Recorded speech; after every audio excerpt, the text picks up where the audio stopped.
Hi, friends, and welcome to episode 1 of Bard and Java's Speech of the Week series. I'm your host, Angel, coming to you from Southern California, USA. And today we will be discussing and exploring William Shakespeare's Hamlet from Act 3, Scene 1, the popular and very well-known soliloquy, "To be or not to be." Let's get started. Hamlet, the Prince of Denmark, a conflicted soul doomed to take upon himself the deadly task of avenging his father's murder. In Act 3, Scene 1, we've come to see Hamlet in deep thought and deliberation. This soliloquy is one of those moments in the play where the audience gets a sneak peek into Hamlet's mindset. Arguably, Hamlet has a great deal to think and philosophize about. At this point in the play, he contemplates how and why things are in these thoughtful moments. It is at these times that he confronts his greatest enemy, his own inability to take action. This soliloquy marks a turning point in the play where Hamlet is poised to take action, either against himself or, as the play will ultimately reveal, against his uncle Claudius, causing a deadly turn of events. Let's briefly examine the soliloquy, first by breaking it up into 3 parts: a beginning, a middle, and end. To be or not to be, that is the question. Here, Hamlet essentially asks himself whether it's better to be alive or to be dead. Many do interpret this as Hamlet's contemplating suicide, which is a valid conclusion, being that Hamlet reveals his suicidal tendencies in Act 1, Scene 2, where he says, "Oh, that this too solid flesh would melt, thaw, and resolve itself into a dew, or that the everlasting had not fixed his cannon gainst self-slaughter." In other words, even before he had vengeance and murder to consider, Hamlet wished to God that he had not made suicide a mortal sin. But let's read on to determine whether or not he does mean suicide or something else completely. Whether it is nobler in the mind to suffer the slings and arrows of outrageous fortune, or to take arms against a sea of troubles, and by opposing, end them. In these lines, now we are wondering whether or not he really is contemplating suicide. Either he wants to commit suicide or he wants to murder his uncle Claudius, an act which will most likely lead to his own death. So which is it? Let's read on. To die, to sleep, no more. And by a sleep to say, we end the heartache and the 1,000 natural shocks that flesh is heir to. 'Tis a consummation devoutly to be wished. These lines seem to offer supporting evidence that Hamlet is contemplating suicide. But is it by suicide, or does he believe that opposing the enemy is suicide itself?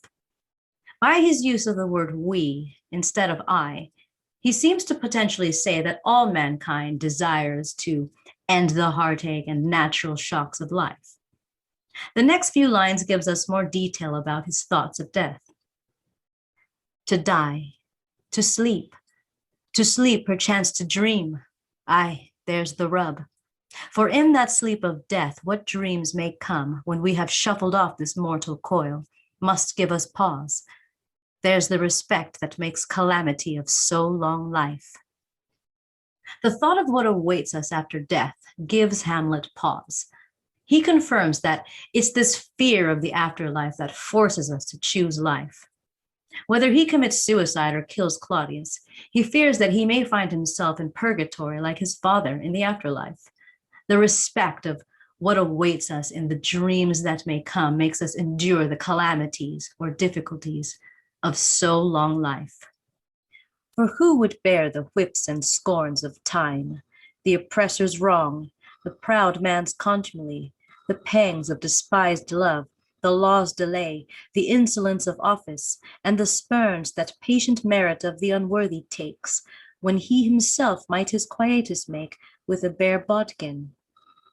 Who would fardels bear to grunt and sweat under a weary life, but that the dread of something after death, the undiscovered country from whose bourne no traveller returns, puzzles the will, and makes us rather bear those ills we have, than fly to others that we know not of? Here, Hamlet gives his list of grievances and frustrations. He reasons that humans bear the burdens and labors of life only to avoid the unknown terrors of the afterlife, the undiscovered country. Otherwise, we would all prefer to just end our lives. Hamlet concludes that none of these numerous burdens, as dreadful as they are as horrible as the terror of what may lie beyond death. Thus conscience does make cowards of us all, and thus the native hue of resolution is sicklied o'er with a pale cast of thought, and enterprises of great pitch and moment with this regard their currents turn awry, and lose the name of action. By the end of the soliloquy, we are now much closer to understanding Hamlet's mindset. But is he accepting that he is a coward? Or is he challenging himself to rise to the occasion? In this section, he uses the phrase, lose the name of action. This can mean two things. Either Hamlet means he's a coward for not ending his own life, or he's a coward for not avenging his father's death. But what is his resolution? So depending on your own interpretation of the speech, you can deduce whether or not Hamlet's objective with the soliloquy is to either find the courage to kill himself or find the courage to kill Claudius. Either way, Hamlet has found himself paralyzed by the enormity of his fate, the slings and arrows of outrageous fortune, and can't either seem to oppose it or effectively flee from it by ending his own life. You can decide. That's all for today, guys. Thank you so much for watching. If you have a monologue or soliloquy from any of William Shakespeare's plays, please drop it in the comments, or you can email us at bardandjava@gmail.com, and we would be happy to do a breakdown video of your monologue or soliloquy selection. Don't forget to like and share with your friends and family, #bardandjava, and we will see you in the next video. Bye.